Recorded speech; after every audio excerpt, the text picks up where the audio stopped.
আসসালামু আলাইকুম। Bitcoin ৭৯,৫০০ something এর বিগেস্ট পাম্প দিয়ে এখন কারেন্টলি ৭৭,২৫৩ তে অবস্থান করতেছে। আপনারা হয়তো অনেকেই জেনে গেছেন যে এই পাম্পের কি রিজন হতে পারে। তারপরে আমি মেজর কিছু কারণ এই ভিডিওতে আপনাদের তুলে ধরার ট্রাই করব। সাথে বিটকয়েন, ইথেরিয়াম, গোল্ড এবং আদার্স কিছু অলস কয়েন এর নেক্সট মুভ কি হতে পারে সেগুলো নিয়ে কথা বলা হবে। সো ভিডিওটা ফুল কন্টিনিউ করেন আর চ্যানেলে নতুন হলে চ্যানেলটি সাবস্ক্রাইব করে দিবেন। যেহেতু উইকেন্ড চলতেছে এবং আজকে বাংলাদেশ টাইম যদি আমি বলি ১১টার দিকে ১১টা ১৫ মিনিটের দিকে বা ১০ মিনিটের দিকে অলস কয়েনে একটা ক্র্যাশ এসেছিল। আপনি যদি লক্ষ্য করেন দেখেন সব অলস কয়েন মোটামুটি অনেক অলস কয়েন এমন আছে যে যতটুকু পাম্প করেছে তার 50% থেকে 60% ডাম্প করেছে। যদি আমরা XRP তে দেখি প্রায় 40% ডাম্প করেছে XRP। তো এখানে যদি দেখেন XRP ছিল হলো $1.70 ওইখান থেকে ডিরেক্ট ডাম্প করে চলে আসছে হলো $1.38 দিকে। সো যতটুকু পাম্প করেছিল তার প্রায় 40% এখান থেকে ডাম্প করেছে। ইভেন অনেক অলস আছে 60% এর মতো ডাম্প করেছিল জাস্ট ২ থেকে ৪ মিনিটের মধ্যেই এই ডাম্পটা সম্পূর্ণ হয়েছে। তো এই ডাম্পের কারণটা ছিল মার্কেট যেহেতু ওভার লিভারেজ হয়ে গেছে, অনেকেই FOMO হয়ে শুধু লং ওপেন করেছে। সো সেই লং গুলোকেই ফ্ল্যাশ আউট করার জন্য বা মার্কেট থেকে আউট করার জন্য একটা ফ্ল্যাশ ডাম্প আসে। সেই ডাম্পে অনেকেই লিকুইডেট হয়েছে। লিকুইডেশনের যদি আপনি ডেটা দেখেন প্রায় ৫৫৫ মিলিয়নের মতো লিকুইডেট হয়েছে। আমরা যদি চলে যাই কোয়েন গ্লাসে যদি আপনি লক্ষ্য করেন শুধু ওই একটা আওয়ারে যে আওয়ারটাতে ডাম্প হয়েছে সেখানে ৫৫৫ মিলিয়নের মতো লং এখানে লিকুইডেট হয়েছে। যদি ওভারঅল লিকুইডেশন আপনি দেখেন, আপনি যদি 24 আওয়ার্সে দেখেন তাহলে 1.3 বিলিয়নের মতো লিকুইডেট হয়েছে। শুধু লং লিকুইডেট হয়েছে ৭০০ এখানে ৬৬ মিলিয়ন প্লাস এবং শর্ট লিকুইডেট হয়েছে ৫৩১ মিলিয়ন। আর আপনি যদি দেখেন এই ডেটাটা দেখেন এইখানে যে লিকুইডেশনটা আছে জাস্ট ওই ডাম্পেই ৮৮৮ মিলিয়ন প্লাস লিকুইডেট হয়েছে লং শর্ট ২ টা মিলে এবং লং লিকুইডেট হয়েছে $৬৫৭ মিলিয়ন। সো এখানে হিউজ পরিমাণে একটা লিকুইডেশন হয়েছে। লিকুইডেশন র্যাঙ্কিং এ দেখেন ইথেরিয়ামে সবথেকে বেশি লিকুইডেট হয়েছে কারণ ইথেরিয়ামে মানুষ অনেকেই বলেছিল। সাথে ট্রাম্পকয়েন একটা হিউজ পাম্প দিয়েছে। রিসেন্টলি যে মার্কেটের এখানে পাম্প আছে এটার পিছনে ট্রাম্পের হাত আছে। কারণ আপনারা হয়তো অবগত আছেন যে এই মার্কেট পাম্প করার জাস্ট যেদিন পাম্প করেছে সেদিনই ইউএসএ তে একটা কনফারেন্স হয়। যত ক্রিপ্টো প্রজেক্ট আছে, ক্রিপ্টো প্রজেক্টের ওনার আছে সবাইকে ডেকে নিয়ে এখানে একটা মিটিং করা হয়। সেই মিটিং এ অনেক কিছুই আলোচনা হয়।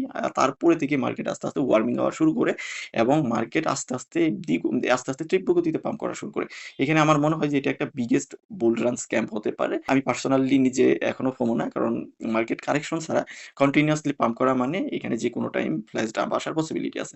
যদিও বিটকয়েনে ওরকম কোনো ডাম্প আসে নাই। আমরা বিটকয়েন নিয়ে এনালাইসিস করব। সাথে আমরা ETF ডেটার দিকে যদি লক্ষ্য করি কন্টিনিউয়াসলি ETF থেকে ওইখানে বাইং হচ্ছে। আপনি যদি দেখেন যে গতকালকের ডেটা অনুসারে আমরা যদি এখানে লক্ষ্য করি ৩০৭ মিলিয়নের মতো বিটকয়েনে ইনফ্লো হয়েছে। সাথে ইথেরিয়ামে ১৮৪ মিলিয়নের মতো ইনফ্লো হয়েছে। XRP তে ভালো পরিমাণে একটা ইনফ্লো হয়েছে। ১৮ মিলিয়নের মতো, তার আগের দিন আরো বেশি ছিল। তো আমরা যদি আবার XRP তে সোলোনাতে লক্ষ্য করি, সোলোনাতেও প্রায় ১০ মিলিয়নের মতো হাইপার লিকুইড এ কোনো ইনফ্লো হয় নাই। যদিও হাইপার লিকুইড কিন্তু অনেক পাম্প করেছে। তো হাইপার লিকুইড পাম্প করার কারণ হলো যখন এই কনফারেন্সটা হয়, যত ক্রিপ্টো সিইও দের নিয়ে এখানে একটা মিটিং হয়। সেই মিটিং এ ট্রাম্প হাইপার লিকুইড এর কথা উল্লেখ করেছিল এবং পার্সোনালি ওখানে হাইপার লিকুইডকে মেনশন করা হয়। তো মেনশন করে বলে যে তারা হাইপার লিকুইড এর যে টেকনোলজি আছে সেটা ইউএসএ তে নিয়ে আসবে। এটা একটা অসাম টেকনোলজি, মানে ওটাকে মেনশন করার সাথে সাথেই হাইপার লিকুইড একটা হিউজ পাম্প চলে আসে। তো আপনি হাইপার লিকুইডের প্রাইজের দিকে লক্ষ্য করলে সেটা দেখতে পারবেন। আমরা হাইপার লিকুইডের প্রাইসও দেখব। সাথে আমরা মার্কেট ক্যাপের দিকে লক্ষ্য করলে যে মার্কেট ক্যাপ কিছুদিন আগেই 2.18 ট্রিলিয়ন এর ছিল সেটা পৌঁছে গিয়েছে 2.62 ট্রিলিয়নে এবং যে ফেয়ার এন্ড গ্রিড ছিল 38 এর দিকে সেটা কিন্তু 76 এর দিকে। মার্কেটে সবাই গ্রিডি হয়ে যাচ্ছে। যেকোনো টাইম মার্কেটে একটা হিউজ ডাম্প আসার পসিবিলিটি আছে। যদিও এইভাবে মার্কেট তুলতেছে বাট মার্কেটে এভাবে তুললে সেটা আসলে সাস্টেইন করা সম্ভব না। তো চলুন এবার বিটকয়েনের চার্ট দেখা যাক। বিটকয়েনের চার্টে আমরা আগে যেটা ড্র করেছিলাম সেটা জাস্ট একটা গড ক্যান্ডেলেই ওটা ব্রেক করে ফেলছে। দেন কন্টিনিউয়াসলি ৩ দিন যাবত এখানে পাম্প। ৩ দিনের পাম্পে বিটকয়েন প্রায় অলমোস্ট ৮০,৫০০ সামথিং এ। অনেক এক্সচেঞ্জারে হয়তো কম বেশি হতে পারে। মানে ৮০,০০০ এর জোনে এখনো বিটকয়েন পৌঁছায়নি। তো আগের যে পাম্পটা ছিল ৮২,৮০০ অলমোস্ট ৮৩,০০০। আমরা যদি এখন বিটকয়েনের রেজিস্ট্যান্স দেখার ট্রাই করি তাহলে আমরা এটাকে ৮০,০০০ এর জোন ধরবো। ৮০,০০০ এ একটা রেজিস্ট্যান্স ফেস করতেছে। যেহেতু ডে ক্যান্ডেলে আর কোনো ক্যান্ডেল তৈরি হয় নাই। সো আমরা উইকলি আমরা 4 আওয়ার ক্যান্ডেলে দেখার ট্রাই করব। এখানে বিটকয়েন ৭৬,৫০০ র দিকে একটা সাপোর্ট ক্রিয়েট করার ট্রাই করতেছে এবং রেজিস্ট্যান্স এখানে আপনি যদি লক্ষ্য করেন প্রায় ৭৯,০০০ এর বা ৭৮,৮০০ তে একটা রেজিস্ট্যান্স ফেস করতেছে। যদি এটা ব্রেক করে তাহলে হয়তো আমরা ৮০,০০০ প্লাস বিটকয়েনকে দেখব। যেহেতু উইকেন্ডে ওরকম একটা ভলিউম থাকে। আর বিটকয়েনের মোটামুটি 4 আওয়ার চার্টে আপনি লক্ষ্য করলে সাপোর্ট রেজিস্ট্যান্স এটাই এবং ইথেরিয়ামের দিকে লক্ষ্য করেন যদি আপনি, ইথেরিয়ামও মোটামুটি একটা ভালো পাম্প করেছিল। দেন ডাম্প চলে আসছে। ইথেরিয়াম ২৫৫০ পর্যন্ত হাইয়েস্ট পাম্প করেছিল। ২০০ সামথিং এ ছিল। ১৯২০ বা 19 এর দিকে ছিল সেখান থেকেই একটা র্যালি কন্টিনিউ করে সেটা 2500 পর্যন্ত, দ্যাট মিনস হিউজ মার্কেটে পাম্প হয়। এখানে কোনো কারেকশন মার্কেটে এখনো পর্যন্ত বিগ কারেকশন দেখা যায়নি। যদিও এখানে একটা কারেকশন এসেছে, বাট এটা কারেকশনকে কারেকশন বলা চলে না। আমরা এক্সপেক্ট করতেছি যে এটা প্রায়, আমি পার্সোনালি এক্সপেক্ট করতেছি যে ইথেরিয়ামে কারেকশন আসলে সেটা 2200 পর্যন্ত আসা উচিত।